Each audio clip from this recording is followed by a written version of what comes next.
ദൈവികമായ രക്ഷയും കരുണയും നമ്മുടെ പേരിലുണ്ടായിരിക്കട്ടെ. വിശുദ്ധ ഖുർആൻ സൂറത്ത് ആലി ഇമ്രാൻ അധ്യായം 3 വചനം 99. ബിസ്മില്ലാഹിർ റഹ്മാനിർ റഹീം.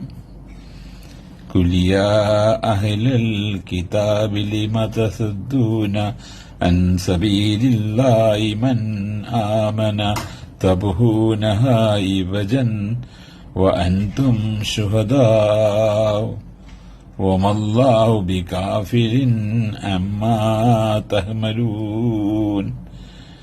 നബിയെ പറയുക, വേദക്കാരെ അല്ലാഹുവിന്റെ മാർഗത്തിൽ നിന്ന് അതിനെ വളച്ചൊടിക്കാൻ ശ്രമിച്ചുകൊണ്ട് നിങ്ങൾ എന്തിന് വിശ്വാസികളെ പിന്തിരിപ്പിച്ചു കളയുന്നു?